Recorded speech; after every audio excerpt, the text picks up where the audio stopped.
நாம இப்ப இந்த வீடியோல எதை பத்தி பார்க்க போறோம் அப்படின்னா ஜனநாயகம் 3. ஓகேவா? நம்ம பாலிட்டி டெஸ்ட் ஜனநாயகம் 3க்கான ஆன்சர் கீ தான் பார்க்க போறோம். ஆல்ரெடி வந்து பாத்தீங்க அப்படின்னா ஜனநாயகம் 2க்கான ஆன்சர் கீல வந்து உங்களுக்கு 2 கொஸ்டின் நம்ம தவறா சொல்லியிருப்போம்.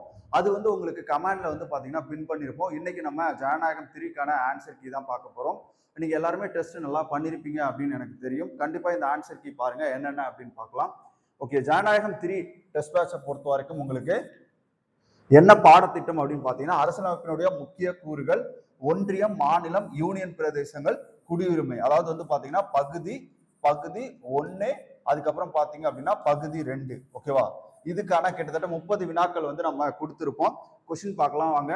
ஃபர்ஸ்ட் கொஸ்டின் பாருங்க. கூற்று ஏ, இந்திய அரசியலமைப்பு எழுதப்பட்ட ஆவணமாகும். இந்திய அரசியலமைப்பு வந்து பாத்தீங்கன்னா எழுதப்பட்ட ஆவணமாகும். அடுத்து பாருங்க காரணம், ரீசன் என்ன அப்படின்னு பாத்தீங்கன்னா 1935ஆம் ஆண்டு அரசு சட்டம் எழுதப்பட்ட ஆவணமாக இருந்த காரணத்தால் நமது அரசியலமைப்பு சட்டமும் எழுதப்பட்ட ஆவணமாக உருவாக்கப்பட்டது. அப்போ காரணம் கரெக்டா அப்படின்னு பாத்தீங்கன்னா காரணமும் கரெக்ட் தான். அப்போ கூற்றும் கரெக்ட், காரணமும் கரெக்ட். அடுத்து நம்ம ஆப்ஷன்ல பார்ப்போம். ஃபர்ஸ்ட் ஏ பாருங்க, கூற்று சரி காரணம் தவறு, அப்ப இது கிடையாது. பி பாருங்க, கூற்று தவறு காரணம் சரி, அப்ப இதுவும் கிடையாது. அடுத்து பாருங்க, கூற்று காரணம் இரண்டும் சரி, அப்ப ஆன்சர் வந்து பாத்தீங்கன்னா உங்களுக்கு சி தான். ஓகேவா? ஏன் அப்படின்னு பாத்தீங்கன்னா இந்த 1935 இந்திய அரசு சட்டம் இங்கிலாந்து பாராளுமன்றத்துல நிறைவேற்றப்பட்டது. குறிப்பா அது எழுதப்பட்ட ஆவணம். அந்த எழுதப்பட்ட ஆவணத்தை பேஸ் பண்ணி தான் நம்ம என்ன பண்றோம் அப்படின்னா நம்முடைய அரசியலமைப்பு சட்டத்தையும் எழுதப்பட்ட ஆவணமா உருவாக்கியிருக்கோம். நீங்க இங்கிலாந்தோடைய அரசியலமைப்பு பாத்தீங்க அப்படின்னா மிக நீண்ட பெரிய அரசியலமைப்பு, ஆனா அது எழுதப்படாத அரசியலமைப்பு. ஓகே, அடுத்து பாருங்க. ஓகே, क्वेश्चन 2 பொறுத்த வரைக்கும் ஓகே, ஃபர்ஸ்ட் ஸ்டேட்மெண்ட் 1 கொடுத்திருக்காங்க. எஸ்கே தார் கமிட்டி 1948 டிசம்பர் 10ஆம் தேதி தனது அறிக்கையை சமர்ப்பித்தது. அடுத்து பாருங்க, எஸ்கே தார் கமிட்டியின் பரிந்துரைகள் புதிய மொழிவாரி மாகாணங்களை உருவாக்குவதற்கான சாத்தியக்கூறுகள் இல்லை என பரிந்துரைத்தது. அடுத்து புவியியல் நிலை, நிதி ஆதாரம், நிர்வாக வசதி, எதிர்கால முன்னேற்றம் ஆகியவற்றை கருத்தில் கொண்டு மாநில மறுசீரமைப்பு செய்வது சிறந்தது அப்படின்னு 3 ஸ்டேட்மெண்ட் நமக்கு கொடுத்திருக்காங்க. இதுல மேற்கண்ட கூற்றில் சரியானது எதுன்னு கேட்கிறாங்க. மேற்கண்ட கூற்றில் சரியானது எதுன்னு கேட்கிறாங்க. அப்ப பாருங்க, எஸ்கே தார் கமிட்டி 1948 டிசம்பர் 10ல வந்து பாத்தீங்கன்னா தன்னுடைய அறிக்கையை கொடுத்திருக்காங்க. ஓகேவா? அப்ப இந்த ஸ்டேட்மெண்ட் வந்து கரெக்டுங்க. ஸ்டேட்மெண்ட் வந்து கரெக்ட்.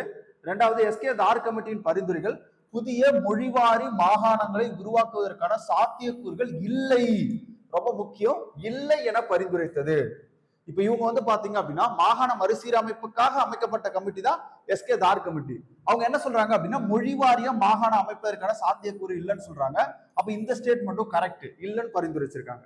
அடுத்து பாருங்க, புவியியல் நிலை, நிதி ஆதாரம், நிர்வாக வசதி, எதிர்கால முன்னேற்றம் ஆகியவற்றை கருத்தில் கொண்டு மாநில மறுசீரமைப்பு உருவாக்க பண்ணும் அப்படின்னு சொல்லியிருக்காங்க. அப்ப இந்த 3 ஸ்டேட்மெண்ட்டுமே கரெக்டுங்க. 3 ஸ்டேட்மெண்ட்டுமே கரெக்ட். இப்ப இந்த குழுவுல யார் யார் இருந்திருப்பாங்க அப்படின்னா ஜகத் நாராயணன், பன்னலால். ஓகேவா? இவங்க 3 பேரை சேர்ந்த குழு தான் இந்த எஸ்கே தார் கமிட்டி.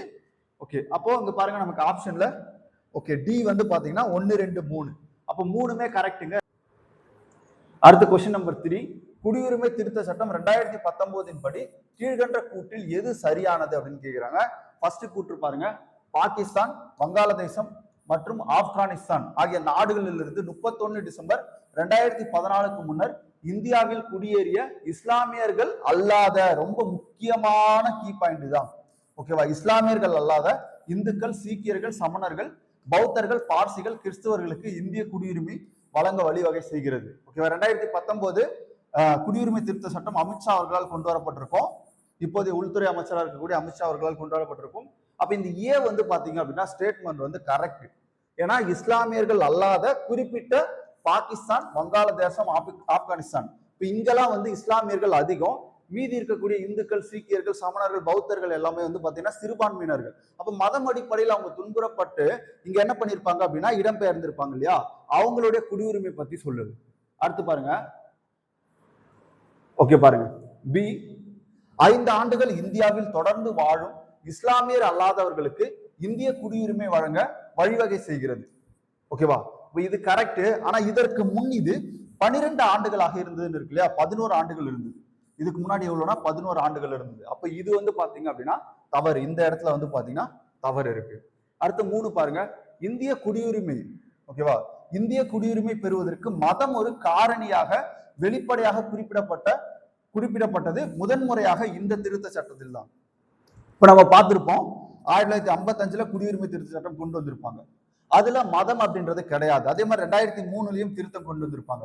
ஆனா இந்த 2019 கொண்டு வந்த திருத்தத்தில் தான் மதம் அப்படின்றது குறிப்பிடப்பட்டிருக்கும். நம்ம மேல பார்த்த ஸ்டேட்மெண்ட்ல உங்களுக்கு தெரியும். ஓகேவா? அப்ப பாருங்க கொஸ்டின் 3ல வந்து பாத்தீங்கன்னா எது சரியானது அப்படின்னு கேக்குறாங்க. அப்ப நமக்கு வந்து ஏ சரி, அடுத்து வந்து பாத்தீங்கன்னா சி சரி. அப்ப ஆன்சர் வந்து பாத்தீங்கன்னா டி, ஏசி மட்டும், ஏசி ஒன்லி. அடுத்து பாருங்க 4வது கொஸ்டின், கீழ்கண்ட கூற்றுகளை கவனித்து அவற்றில் தவறானதை தேர்ந்தெடு. ஓகேவா? என்ன கேக்குறாங்கன்னா தவறானது எதுன்னு தான் கேக்குறாங்க. பாருங்க, உள்நுழைவு அனுமதி என்பது இந்திய அரசாங்கத்தால் வழங்கப்படும் பயண ஆவணமாகும். இது ஒரு இந்திய குடிமகன் ஒரு குறிப்பிட்ட காலத்திற்கு பாதுகாக்கப்பட்ட பகுதிக்குள் நுழைய அனுமதிக்கிறது. அந்த மாநிலங்களுக்கு வெளியே உள்ள இந்திய குடிமக்கள் பாதுகாக்கப்பட்ட மாநிலத்திற்குள் நுழைவதற்கு முன் அனுமதி பெற வேண்டும். இது என்னன்னு சொல்லுவாங்க அப்படின்னா ஐஎல்பி. ஓகேவா? இன்னர் லைன் பர்மிட் அப்படின்னு சொல்லுவாங்க. கண்டிப்பா இது வந்து பாத்தீங்கன்னா வடகிழக்கு மாநிலம், குறிப்பா அருணாச்சல பிரதேசம், இது போன்ற மாநிலங்களுக்குள்ள போகும்போது நமக்கு என்ன பண்ணுவாங்க அப்படின்னா இந்த உள்நுழைவு சீட்டு ரொம்ப ரொம்ப முக்கியம். இந்த உள்நுழைவு சீட்டு இருந்தாதான் நம்ம உள்ள போக முடியும். அதுலயும் குறிப்பா 7 to 15 நாட்கள் தான் நம்ம அங்க என்ன பண்ணலாம் அப்படின்னா தங்கி இருக்கலாம். அடுத்து பாருங்க, அப்போ இந்த ஸ்டேட்மெண்ட் 1 வந்து கரெக்டுங்க. பி பாருங்க, ஸ்டேட்மெண்ட் பி, அருணாச்சல பிரதேசம், மிசோரம், நாகாலாந்து, மணிப்பூர் ஆகிய மாநிலங்களில் உள்நுழைவு அனுமதி தேவை. கண்டிப்பா அந்த சீட் இருந்தா நம்ம உள்ள போக முடியும். இதுவும் கரெக்ட். அடுத்து பாருங்க, அந்த பகுதிகளில் வசிக்காத இந்திய குடிமக்கள் இந்த பகுதிக்குள் நுழைய உள்நுழைவு அனுமதி பெற வேண்டும். அவ பாருங்க ரொம்ப ரொம்ப முக்கியம். அப்ப இதுவும் வந்து உங்களுக்கு கரெக்ட். இதுவும் வந்து பாத்தீங்கன்னா உங்களுக்கு கரெக்ட். அப்ப ஆன்சர் பார்ப்போமா? ஓகே, அவ பாருங்க. அப்ப இங்க நம்ம சொன்ன 3 கூற்றுமே உங்களுக்கு வந்து பாத்தீங்கன்னா கரெக்ட். கீழ்கண்ட கூற்றுகளை கவனி, தவறானது எதுன்னு கேட்டிருக்காங்க. ஏவும் கரெக்ட், பியும் கரெக்ட், சியும் கரெக்ட். அப்ப இங்க தவறு எதுவுமே கிடையாது. அப்ப டி தான் ஆன்சர், எதுவும் இல்லை. ஏன்னா எல்லா கூற்றுமே இங்க கரெக்டா நம்ம கொடுத்திருக்கு. அடுத்த கொஸ்டின் பாருங்க, 5வது கொஸ்டின், இந்தியாவை பொறுத்தவரை பின்வரும் கூற்றுகளை கவனிங்கள். குடியுரிமை தொடர்பானது. ஒற்றை குடியுரிமை கொண்ட நாடு இந்தியா. உங்களுக்கு தெரியும் இந்தியா ஒற்றை குடியுரிமை கொண்ட நாடு தான்.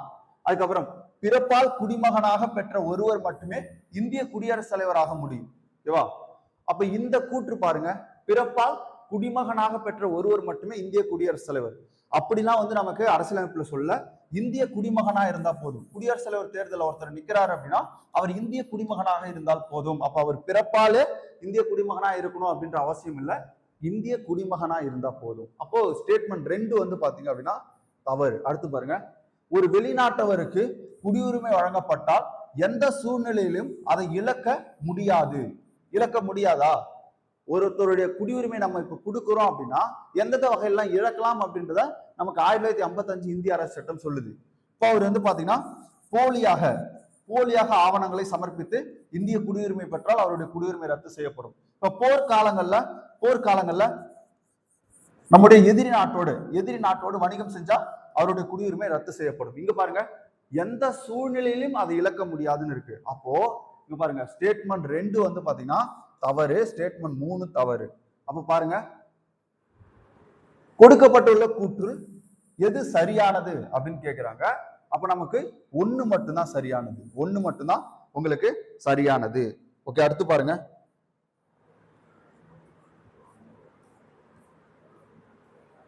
ஓகே 6, இந்திய அரசியலமைப்பு மிக நீண்ட அரசியலமைப்பாக எழுதப்பட காரணம் என்ன? கீழ்கண்ட கூற்றில் சரியானது எது? நம்ம இந்த மாதிரி கீ பாயிண்ட், இந்த வேர்டு எல்லாமே நம்ம வந்து பாத்தீங்கன்னா கரெக்டா நோட் பண்ணி வச்சுக்கணும். சரியா, தவறானதா, பொருந்தாதா, இந்த மாதிரிலாம் கேட்பாங்க. அப்ப பாருங்க, ஃபர்ஸ்ட் நம்முடைய அரசியலமைப்பு மிக நீண்ட அரசியலமைப்பா எழுதப்பட காரணம் என்ன அப்படின்னா புவியியல் காரணிகள், அதாவது நாட்டின் பரந்த தன்மை மற்றும் அதன் பன்முகத்தன்மை. ஓகேவா? இது வந்து கரெக்டுங்க. அடுத்து இந்திய அரசு சட்டம் 1935 செல்வாக்கு, இதுவும் கரெக்ட். இந்திய அரசியலமைப்பினுடைய குறிப்பா 1935 இந்திய அரசு சட்டம் பெரும்பாலும் நம்ம அங்க இருந்து எடுத்திருப்போம். இப்ப ஆளுநர் அலுவலகம், ஆளுநர் பதவி, அவசர கால சட்ட நிலைகள் அப்படின்னு சொல்லுவாங்க. அது எல்லாமே நம்ம வந்து பாத்தீங்கன்னா இந்த இந்திய அரசு சட்டம் 1935 இருந்து தான் எடுத்திருப்போம். நம்ம இந்திய அரசியலமைப்புடைய பெரும்பகுதியே இந்த இந்திய அரசு சட்டத்துல இருந்து எடுக்கப்பட்டுதான். அடுத்து பாருங்க, மத்திய மாநில அரசு இரண்டிற்கும் ஒரே அரசியல் அமைப்பு. கரெக்ட் தானே? இப்போ வந்து பாத்தீங்கன்னா அமெரிக்காவில் உங்களுக்கு வந்து பாத்தீங்கன்னா மத்திய அரசுக்கு ஒரு அரசியலமைப்பு இருக்கும், மாநில அளவுல அதாவது மாகாண அளவுல ஒரு அரசியலமைப்பு இருக்கும். அப்ப அவங்க தேசிய அளவுல ஒரு அரசியலமைப்பு, மாநில அளவுல ஒரு அரசியலமைப்பு வச்சிருக்காங்க. இந்தியாவை பொறுத்த வரைக்கும் மத்திய மாநில அரசுகள் இரண்டிற்கும் ஒரே அரசியலமைப்பு. இப்ப இங்க கொடுத்த A statement correct, B statement correct, C ஸ்டேட்மெண்ட்டும் கரெக்ட். அப்போ எது சரியானது அப்படின்னு பாத்தீங்கன்னா அனைத்துமே சரியானது.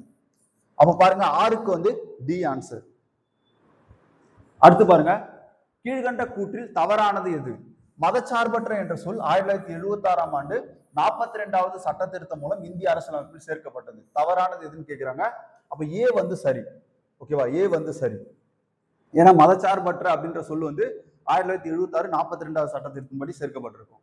அடுத்து பாருங்க, மதச்சார்பின்மை என்பது அரசாங்கம் எந்த ஒரு மதத்தையும் ஏற்படுத்துவதோ அங்கீகரிப்பதோ அரைக்கொடை அளிப்பதோ கூடாது, அனைத்து மக்களுக்கும் மத சுதந்திரம் உண்டு. அப்போ ஸ்டேட்மெண்ட் பியும் வந்து உங்களுக்கு கரெக்ட். அவ பாருங்க, செக்யூலரிசம் என்னும் சொல், செக்யூலரிசம் என்னும் ஆங்கில சொல் செக்யூலம் என்ற கிரேக்க சொல்லிலிருந்து வந்தது அப்படின்னு இருக்கு இல்லையா? இப்ப இந்த இடத்துல செக்யூலம் அப்படின்றது என்ன சொல் அப்படின்னா லத்தீன் சொல். செக்யூலம் அப்படின்றது என்ன சொல் அப்படின்னா லத்தீன் சொல். அப்ப பாருங்க, அப்ப சி வந்து பாத்தீங்கன்னா தவறானது. அடுத்தது டி பார்ப்போம். மதச்சார்பின்மை மற்றும் மக்களாட்சி அரசின் இரு தூண்களாக உள்ளது அப்படின்னு சொல்லிட்டு யார் சொல்லியிருப்பாங்கன்னா இந்திரா காந்தி சொல்லியிருப்பாங்க. மதச்சார்பின்மை மற்றும் மக்களாட்சி அரசின் இரு தூண்கள், இந்த கூற்றை யார் சொன்னாங்கன்னா இந்திரா காந்தி வந்து சொல்லியிருப்பாங்க. அப்ப இது கரெக்ட். அப்ப உங்களுக்கு தவறானது எதுன்னு தான் கேட்கிறாங்க. அப்ப 7க்கு வந்து சி ஆன்சர். ஓகேவா? அடுத்து பாருங்க, 8 அடிப்படை உரிமைகள் குறித்த கீழ்கண்ட கூற்றில் தவறானது எது அப்படின்னு சொல்லிட்டு கேட்கிறாங்க. அப்போ அடிப்படை உரிமைகள் பாராளுமன்ற சட்ட திருத்தத்தின்படி நீக்கவோ அல்லது தடுக்கவோ முடியாத சிறப்பினை கொண்டுள்ளது. இருப்பினும் அவசர நிலை பிரகடனத்தின் போது ஒரு சில அடிப்படை உரிமைகளை தற்காலிகமாக நிறுத்தி வைக்கலாம். ஓகேவா? அப்போ ஸ்டேட்மெண்ட் ஏ பாருங்க, தவறானது எதுன்னு கேட்கிறாங்க. ஸ்டேட்மெண்ட் ஏ வந்து சரி. ஓகேவா? இப்போ வந்து பாத்தீங்க அப்படின்னா அவசர காலத்துல நமக்கு ஆர்டிகல் 20, 21 தவிர மத்த எல்லாத்தையும் என்ன பண்ணலாம்? நிறுத்தி வைக்கலாம். அதற்கு வந்து அதிகாரம் இருக்கு பார்லிமெண்ட்டுக்கு. அடுத்து பாருங்க, பி இந்திய அரசியலமைப்பு நடைமுறைக்கு வரும்போது 7 அடிப்படை உரிமைகள் இருந்தது. கரெக்ட் தானே? இந்திய அரசியலமைப்பு நடைமுறைக்கு வரும்போது 7 அடிப்படை உரிமைகள் இருந்திருக்கும். அடுத்து பாருங்க, சரத்து 31 42வது திருத்த சட்டத்தின்படி நீக்கப்பட்டது. அப்ப இந்த ஸ்டேட்மெண்ட் பாருங்க, சரத்து 31 வந்து பாத்தீங்கன்னா சொத்துரிமை. சொத்துரிமை. அப்ப இது எப்ப நீக்கப்பட்டது அப்படின்னா 1978 44வது சட்ட திருத்தத்தின்படி நீக்கப்பட்டிருக்கும். 1978 44வது சட்ட திருத்தத்தின்படி நீக்கப்பட்டு 307 சாதாரண சட்ட உரிமையா வச்சிருந்திருப்பாங்க. தற்போது 6 அடிப்படை உரிமைகள் தான் நமக்கு இருக்கும். இந்த சட்ட உரிமையை நீக்கி இருப்பாங்க. அப்ப பாருங்க, சரத்து 31 42வது சட்டத்தின்படி நீக்கப்பட்டதுன்னு இருக்கு. அப்ப இது தவறு. டி பாப்போமா? டி வந்து பாத்தீங்கன்னா அடிப்படை உரிமைகள் மறுக்கப்படும் பட்சத்தில் குடிமக்கள் நேரடியாக நீதிமன்றங்களை நாடலாம். கரெக்டா? ஆர்டிகல் 32 ஆர்டிகல் 226 பயன்படுத்தி நீதிமன்றங்களை நாடலாம். இது உச்ச நீதிமன்றத்திற்கும் இது உயர் நீதிமன்றத்திற்கும் கொடுக்கப்பட்ட அதிகாரம். அப்போ உங்களுக்கு இதுக்கு ஆன்சர் என்ன? 8க்கு வந்து பாத்தீங்கன்னா தவறானது எது? சி தவறானது. அடுத்து பாருங்க, கொஸ்டின் 9 இந்தியாவின் 25வது மாநிலமாக உருவெடுத்தது எதுன்னு கேட்கிறாங்க. கோவா வந்து பாத்தீங்கன்னா இந்தியாவினுடைய 29வது மாநிலமா உங்களுக்கு உருவெடுத்திருக்கும். இதுல குறிப்பா நம்ம பார்க்க வேண்டிய விஷயம் என்ன அப்படின்னு பாத்தீங்கன்னா, இப்போ ஒவ்வொரு அந்த மாநிலமும் ஓகே பாருங்க. அப்ப இந்தியாவுடைய 25வது மாநிலமாக உருவெடுத்தது எது அப்படின்னு பாத்தீங்கன்னா கோவா. 1987 56வது சட்ட திருத்தம். ஓகேவா? அதுக்கு முன்னாடி வந்து பாத்தீங்க அப்படின்னா அது யூனியன் பிரதேசமா இருந்திருக்கும். 1987 56வது சட்ட திருத்தத்தின்படி இந்தியாவினுடைய 25வது மாநிலமாக கோவா உருவெடுத்திருக்கும். ஓகே, அடுத்து பாருங்க 10வது கொஸ்டின். தாத்ரா மற்றும் நாகர் ஹவேலி எப்பொழுது யூனியன் பிரதேசமாக மாற்றப்பட்டது அப்படின்னு சொல்லிட்டு கேட்கிறாங்க. அது பாருங்க 1961 10வது சட்ட திருத்தம். 1961 10வது சட்ட திருத்தம். அடுத்து பாருங்க கொஸ்டின் 11 சரத்து 2 மற்றும் 3 கீழ் செய்யப்படும் மாற்றங்கள் சரத்து 368 கீழ் சட்ட திருத்தமாக கருதப்படாது என்று கூறும் சரத்து எதுன்னு சொல்லிட்டு கேட்கிறாங்க. இது வந்து பாத்தீங்க அப்படின்னா ஒரு ப்ரீவியஸ் இயர் கொஸ்டினுங்க. ரொம்ப சூப்பரான ஒரு கொஸ்டின் இது. பாருங்க, நமக்கு என்ன கொடுத்திருக்காங்க அப்படின்னா சரத்து 1ல 1, சரத்து 2ல 1, சரத்து 3ல 1, சரத்து 4. இப்ப குறிப்பா பாருங்க, உங்களுக்கு சரத்து 2 மற்றும் 3 தொடர்பா சட்டம் இயற்றக்கூடிய அதிகாரம் ஆர்டிகல் 4ல இருக்கு. இது வந்து பார்லிமெண்ட்டுக்கு கொடுக்கக்கூடிய அதிகாரம். ஓகேவா? அப்போ இது தொடர்பா, அதாவது இப்ப நம்ம வந்து பாத்தீங்கன்னா புதிய மாநிலங்களை உருவாக்குதல். ஓகேவா? ஆர்டிகல் 2, 3மே புதிய மாநிலம் உருவாக்குதல். இது வெளிநாட்டு பகுதி, இது வந்து பாத்தீங்க அப்படின்னா உள்நாட்டு பகுதி. ஓகேவா? இப்ப இது தொடர்பா சட்டம் இயற்றக்கூடிய அதிகாரம் வந்து 4ல இருக்குன்னு பார்லிமெண்ட்டுக்கு வந்து கொடுத்திருப்பாங்க. இப்ப இதுல ஆர்டிகல் 368 அப்படின்றது அரசியலமைப்பு சட்டம் இயற்றுவதை பத்தி குறிக்கிறது. அரசியலமைப்பு திருத்தம் மேற்கொள்ளும் போது என்னென்ன பண்ணும் அப்படின்னா, குறிப்பா 3 வகையான வழிகளை பின்பற்றுவாங்க. அதுல வந்து எளிய பெரும்பான்மை, சிறப்பு பெரும்பான்மை, சிறப்பு பெரும்பான்மை பிளஸ் மாநிலங்களுடைய ஒப்புதல். இப்ப இதை பொறுத்த வரைக்கும் சாதாரண சட்ட நடைமுறை தான், சாதாரண சட்ட நடைமுறை தான். அப்போ இது வந்து பாத்தீங்க அப்படின்னா அரசியலமைப்பு திருத்த நடைமுறைக்குள்ள வராது. இப்ப ஆர்டிகல் 4 பயன்படுத்தி சாதாரண சட்ட நடைமுறைகளை பின்பற்றிய எளிய பெரும்பான்மை மூலம் என்ன பண்ணலாம் அப்படின்னா இந்த திருத்தத்தை மேற்கொள்ளலாம். ஒரு மாநிலத்தினுடைய பெயர் மாற்றம், ஒரு மாநிலத்தினுடைய எல்லை பரப்பை நீட்டிக்கிறது, அல்லது ஒரு மாநிலத்தை உடைச்சு 2 மாநிலமா உருவாக்குறது, இது எல்லாமே ஆர்டிகல் 4ல சாதாரண பெரும்பான்மை மூலம் எளிய சட்டம் நம்ம செயல்முறையில என்ன பண்ணிடலாம் அப்படின்னா செஞ்சிடலாம். அப்போ வந்து பாத்தீங்க அப்படின்னா உங்களுக்கு எது கரெக்ட் அப்படின்னா டி தான் கரெக்ட். டி வந்து கரெக்ட், ஆர்டிகல் 4. ஓகே, அடுத்து பாருங்க. இந்திய நாடாளுமன்றம் ஒரு மாநிலத்தின் பரப்பளவை அதன் சம்மதம் இல்லாமலேயே மாற்ற முடியும். ஓகேவா? இது கரெக்ட். காரணம், இந்தியா அரசியலமைப்பு ஒரு அழிக்கப்படக்கூடிய மாநிலங்களை கொண்ட அழிக்க முடியாத ஒன்றியமாகும். ஓகேவா? ரொம்ப ரொம்ப ஒரு முக்கியமான கொஸ்டின். இந்த கொஸ்டினை பொறுத்த வரைக்கும் பாத்தீங்க அப்படின்னா பாருங்க, இந்திய நாடாளுமன்றம் ஒரு மாநிலத்தின் பரப்பளவை அதன் சம்மதம் இல்லாமலே மாற்ற முடியும்னு இருக்கு இல்லையா? கண்டிப்பா இது வந்து பாத்தீங்க அப்படின்னா ஒரு மாநிலத்தினுடைய ஒப்புதல் தேவையானா தேவையில்லை, மத்திய அரசுக்கு அந்த அதிகாரம் இருக்கு. அடுத்து பாருங்க, காரணம், இந்திய அரசியலமைப்பு ஒரு அழிக்கப்படக்கூடிய மாநிலம். ஆமா, அழிக்கப்படக்கூடிய மாநிலம், ஆனால் அழிக்க முடியாத ஒன்றிய அரசு, மத்திய அரசு அப்படின்றது இருக்கும். நம்ம அமெரிக்க அரசியலமைப்பை பார்க்கும்போது அமெரிக்காவில் அழிக்க முடியாத மத்திய அரசு, அழிக்க முடியாத மாநில அரசுன்னு இருக்கும். இங்க இந்த ஸ்டேட்மெண்ட் ரெண்டுமே வந்து பாத்தீங்கன்னா கரெக்ட். அப்ப கூற்று ஏவும் கரெக்ட், காரணம் ஆறும் கரெக்ட். ஓகேவா? அப்ப பாருங்க, ஃபர்ஸ்ட்ல கூற்று ஏ மற்றும் ஆர் இரண்டும் சரி, மேலும் ஆர் என்பது ஏவிற்கான சரியான விளக்கம். அப்ப ஏவே நமக்கு வந்து பாத்தீங்கன்னா ஆன்சர் கரெக்ட். ஓகே, அடுத்து பாருங்க, கூற்று 13வது கொஸ்டின். கூற்று ஏ, சிக்கிம் மாநிலம் 1975 இந்தியாவின் 22வது மாநிலமாக மாறியது. காரணம், இது 36வது அரசியலமைப்பு சட்ட திருத்தத்தின் மூலமாக நடைபெற்றது. ஓகேவா? அப்ப இந்த 2 ஸ்டேட்மெண்ட்டுமே உங்களுக்கு வந்து பாத்தீங்க அப்படின்னா கரெக்ட் தான். இந்த ஸ்டேட்மெண்ட்ல நம்ம முக்கியமா என்னென்ன பார்க்க வேண்டியது இருக்கும் அப்படின்னு பாத்தீங்கன்னா, இப்ப 36வது அரசியலமைப்பு சட்ட திருத்தம் எப்ப கொண்டு வந்தாங்க அப்படின்னா 1975ல கொண்டு வந்திருப்பாங்க. ஓகேவா? அதே மாதிரி வந்து பாத்தீங்க அப்படின்னா உங்களுக்கு 35வது சட்ட திருத்தம் 1974. இதுல என்ன பண்ணிருப்பாங்க அப்படின்னா இணை மாநில அந்தஸ்து அப்படின்னு ஒண்ணு கொடுத்திருப்பாங்க. இணை மாநிலம் இந்த மாதிரி நம்ம அரசியலமைப்புல கிடையாது, பட் இணை மாநிலம் அப்படின்னு சொல்லிட்டு சிக்கிமுக்கு ஆர்டிகல் 2A கொடுத்திருப்பாங்க. அது வந்து பாத்தீங்கன்னா பின்னாடி நீக்கப்பட்டிருக்கும். அதே மாதிரி 371F ஓகேவா? இந்த சிறப்பு ஆர்டிகளும் அதுக்கு கொடுத்திருப்பாங்க. அப்ப இந்த 2 ஸ்டேட்மெண்ட்டுமே கரெக்டுங்க. அப்போ ஏ மற்றும் ஆர் இரண்டும் சரி, ஏ ஆருக்கான சரியான விளக்கம். ஓகேவா? அப்ப நமக்கு வந்து ஏவே இதுல கரெக்ட். அடுத்து பாருங்க, 14வது கொஸ்டின். இந்தியா ஒரு ஒற்றை குடியுரிமை பின்பற்றுகிறது. இந்தியாவை பொறுத்த வரைக்கும் ஒரு குடியுரிமை தான் இருக்கு. காரணம், இந்திய அரசியலமைப்பு கூட்டாட்சி தத்துவத்தை கொண்டிருந்தாலும் தேசிய ஒருமைப்பாட்டையும் வலியுறுத்த ஒற்றை குடியுரிமை வழங்கப்படுகிறது. இது ரொம்ப ரொம்ப முக்கியமான ஸ்டேட்மெண்ட்டுங்க. இங்க பாருங்க, இந்தியாவை பொறுத்த வரைக்கும் ஒற்றை குடியுரிமை இருக்கா? ஓகேவா? Single citizenship. இது எதுக்காக கொடுக்கப்பட்டது அப்படின்னா, இப்ப நம்ம கூட்டாட்சி இருக்கு. இப்ப கூட்டாட்சி இருக்கக்கூடிய அமெரிக்காவில் வந்து பாத்தீங்கன்னா உங்களுக்கு இரட்டை குடியுரிமை இருக்கு. அங்க மாகாண அளவுல ஒரு குடியுரிமை, தேசிய அளவுல ஒரு குடியுரிமை. இப்ப எப்படி சொல்லுவாங்க அப்படின்னா நியூயார்க் மாகாண குடிமகன் அப்படின்னு சொல்லுவாங்க ஃபர்ஸ்ட்ல. அதுவே அவங்க வந்து பாத்தீங்க அப்படின்னா வெளிநாடுகள்ல வரும்போது அவங்க அமெரிக்க சிட்டிசன் அப்படின்னு சொல்லுவாங்க. நம்ம போய் என்ன பண்ண முடியாது அப்படின்னா தமிழ்நாட்டுல இருந்து தமிழ்நாடு சிட்டிசன், தெலுங்கானா போனா நம்ம தமிழ்நாடு சிட்டிசன் சொல்ல முடியாது. அப்போ ஒட்டுமொத்த இந்தியா முழுக்க நம்ம என்னன்னு சொல்லலாம் அப்படின்னா இந்திய குடிமகன் சொல்லலாம். ஏன் இந்த இந்திய குடிமகன்ற ஒரே ஒற்றை குடியுரிமை கொடுத்தாங்க அப்படின்னா எல்லாத்தையும் நம்ம வந்து சகோதரத்துவத்தோடு இருக்கணும் அப்படின்றதுக்காக தான் கொடுத்திருப்பாங்க.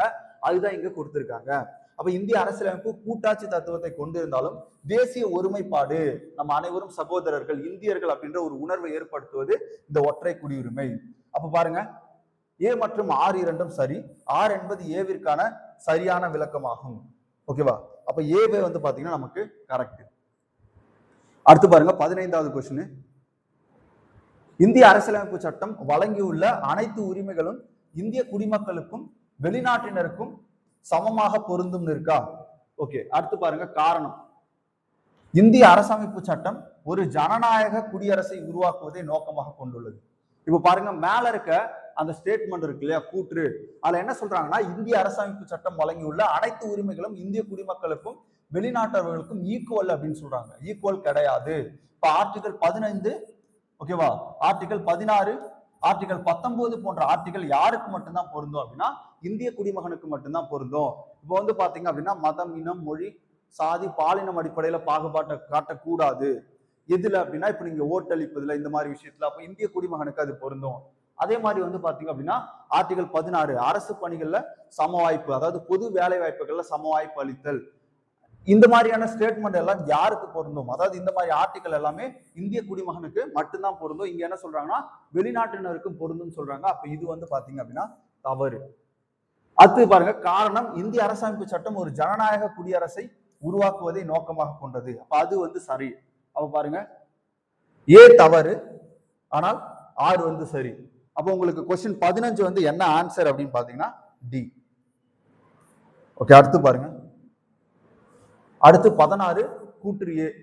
வெளிநாட்டவர் ஒருவர் இயல்பாக பெறுதல் முறையில் குடியுரிமை பெறும்போது 8வது அட்டவணையில் உள்ள ஒரு மொழியில் போதிய அறிவு பெற்றிருக்க வேண்டும். ஓகேவா, இந்த ஸ்டேட்மெண்ட் கரெக்ட். காரணம் பாருங்க, அவர் தனது முந்தைய நாட்டின் குடியுரிமையை துறக்க வேண்டிய அவசியம் இல்லை. ஓகேவா, நம்மளை பொறுத்த வரைக்கும் ஒரே ஒரு குடியுரிமை தான் இருக்கு. நீங்க இப்போ வெளிநாட்டவர் ஒருத்தர் வந்து குடியுரிமைக்கு விண்ணப்பிக்கும் போது அவருடைய குடியுரிமை அங்க இருக்கக்கூடாது. ஓகேவா, நம்ம நாட்டினுடைய குடியுரிமை பெற்றுட்டா அந்த குடியுரிமை ரத்து செய்யப்படணும். இங்க என்னன்னா அதுக்கு அவசியம் இல்லைன்னு சொல்றாங்க. அப்ப இது தப்பு. அப்ப பாருங்க ஏ மற்றும் ஆர் இரண்டும் சரி, இது தவறு. ஏ சரி ஆனால் ஆர் தவறு. அப்ப பி வந்து உங்களுக்கு கரெக்ட். அடுத்து பாருங்க 17வது கொஸ்டின் கூற்று. வெளிநாட்டில் வாழும் இந்தியர் என்ஆர்ஐ என்பவர் இந்திய குடியுரிமை கொண்டிருப்பவர் ஆவார். ஏன்னா இவங்க வந்து என்ன பண்ணிருப்பாங்க அப்படின்னா கடவுச்சீட்டு வாங்கி போயிருப்பாங்க. கடவுச்சீட்டு வாங்கி வெளிநாட்டுல இருக்கக்கூடியவங்க. அடுத்து பாருங்க காரணம், இந்திய வம்சாவளியினர் PIO person of Indian origin மற்றும் இந்திய கடல் கடந்த குடிமகன் ஓசிஐ அட்டை வைத்திருப்பவர்களுக்கு இந்தியாவில் வாக்களிக்கும் உரிமை உண்டு. அப்ப இது தவறுங்க. இவங்க வந்து பாத்தீங்கன்னா வெளிநாட்டினுடைய சிட்டிசன். ஓகேவா, அவங்களுக்கு இந்தியாவில் வந்து பாத்தீங்கன்னா வாக்களிக்கக்கூடிய உரிமை கிடையாது. அப்ப காரணம் தவறு, கூற்று வந்து பாத்தீங்க அப்படின்னா சரி. அப்ப பாருங்க ஏ சரி ஆனால் ஆர் தவறு. பி தான் வந்து இதுக்கு ஆன்சர். அடுத்து பார்ப்போமா 18வது கொஸ்டின். ஒரு குழந்தை இந்தியாவில் பிறந்தால் அதன் பெற்றோர் யாராவது ஒருவர் இந்திய குடிமகனாக இருந்தால் மட்டும் அக்குழந்தைக்கு பிறப்பால் குடியுரிமை கிடைக்கும். ஓகே, அதுல குறிப்பா ஜூலை 1, 1987க்கு பிறகு. காரணம் பாருங்க, 1950 முதல் 1987 வரை இந்தியாவில் பிறந்த அனைவருக்கும் பெற்றோர் யாராக இருந்தாலும் பிறப்பால் குடியுரிமை வழங்கப்பட்டது. அப்ப இது பாருங்க, இது வந்து பாத்தீங்கன்னா கூற்றும் சரி காரணமும் சரி. அப்ப இதுக்கு வந்து என்ன ஆன்சர் பாத்தீங்கன்னா இரண்டும் சரி, சரியான விளக்கம். ஓகேவா, அப்ப பாருங்க ஏ தான் ஆன்சர். ஏ மற்றும் ஆர் இரண்டும் சரி. ஆர் என்பது ஏவிற்கான சரியான விளக்கம் ஆகும்.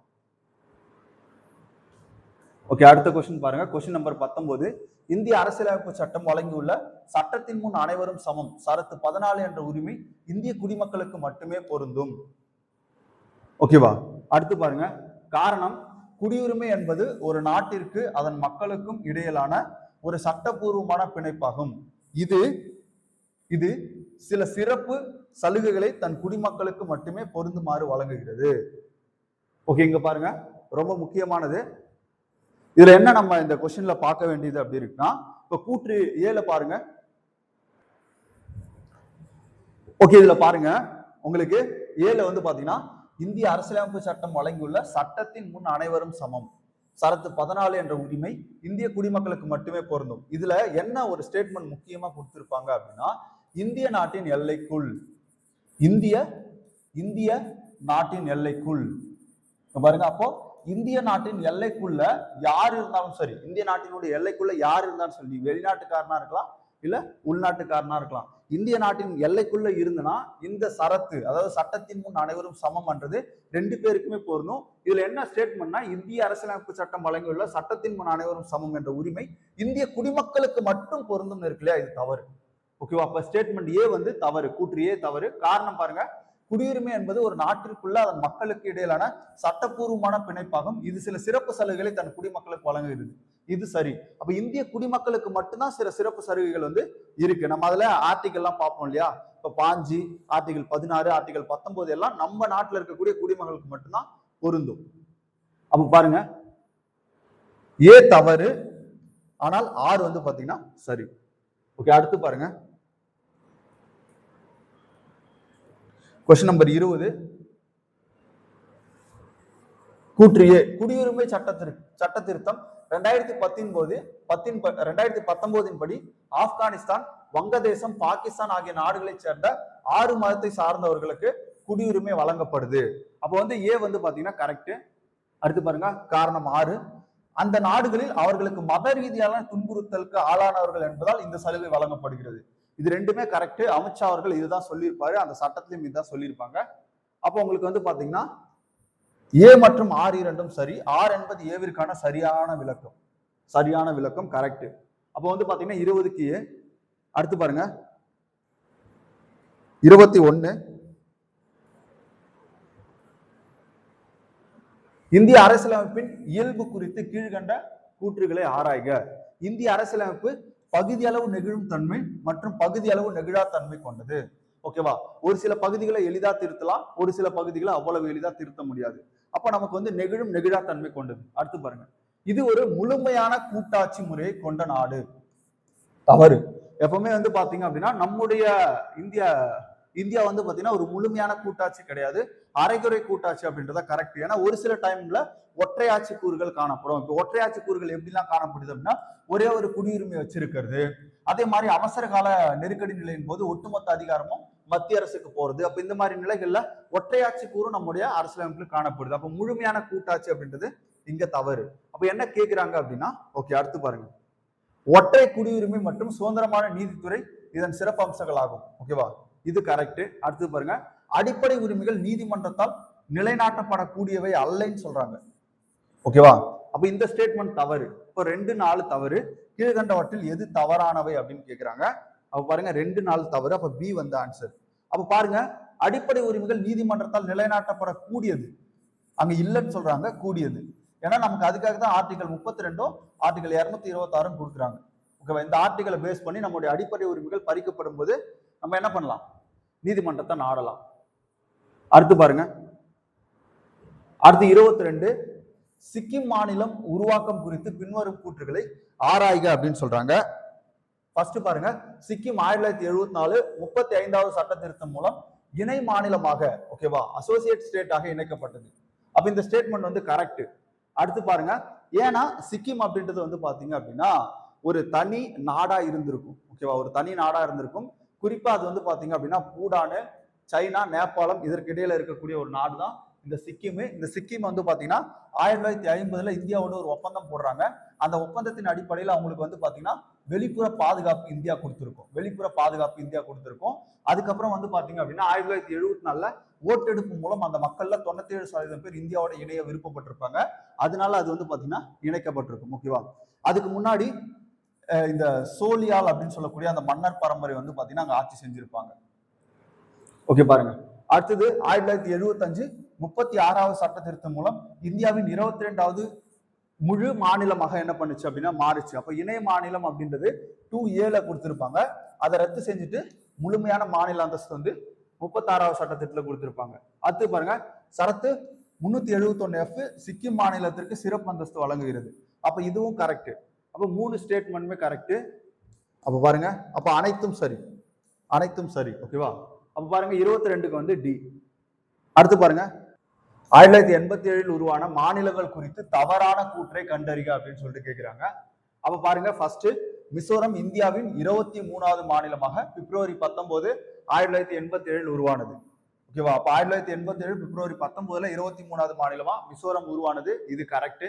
அடுத்து பாருங்க, அருணாச்சல பிரதேசம் பிப்ரவரி 20 1987ல 24வது மாநிலமா உருவானது. அப்ப இதுவும் கரெக்ட். அடுத்து பாருங்க, கோவா மே 30 1987ல 25வது மாநிலமாக யூனியன் பிரதேசத்தில் இருந்து மாநிலமா என்ன பண்ணிருக்கோம் அப்படின்னா மாறி இருக்கும். அப்ப இதுவும் கரெக்ட். அப்ப பாருங்க, ஸ்டேட்மெண்ட் 1, 2, 3 கரெக்ட். ஆன்சர் பார்ப்போமா? அப்ப இதுல தவறான கூற்று எதுன்னு கேட்கிறாங்க. தவறான கூற்று எதுன்னு கேட்கிறாங்க. இப்ப எல்லாமே கரெக்ட். அப்ப இங்க எதுவுமே தவறு இல்ல, எதுவுமே தவறு இல்ல, எல்லாமே சரி. அடுத்து பாருங்க. ஓகே, கால வரிசைப்படி வரிசைப்படுத்துகன்னு கேட்கிறாங்க. மாநில மறுசீரமைப்பு சட்டம் எப்போ இயற்றப்பட்டது? 1956ல இயற்றப்பட்டிருக்கும். பசலொலி குழு அறிக்கை எப்போ சமர்ப்பிக்கப்பட்டது அப்படின்னா 1955ல சமர்ப்பிக்கப்பட்டது. அடுத்து பாருங்க, ஆந்திர மாநிலம் உருவானது 1953. பசலொலி குழு உருவாக்கப்பட்டது 1953. ஓகே, இப்போ இந்த ரெண்டுத்துலயுமே 53 வந்திருக்கு. ஆக்சுவலி இது வந்து பாத்தீங்கன்னா அக்டோபர், இது வந்து பார்த்தோம் அப்படின்னா டிசம்பர். ஓகேவா? அப்ப ஃபர்ஸ்ட் எது வரும் பாருங்க. ஃபர்ஸ்ட் வந்து 3, அடுத்து 4, அடுத்து வந்து பாத்தீங்கன்னா 2, 1. 3, 4, 2, 1 எங்க இருக்கு? அப்ப ஏ இருக்கு. ஏ தான் வந்து பாத்தீங்கன்னா இதுக்கு ஆன்சர்.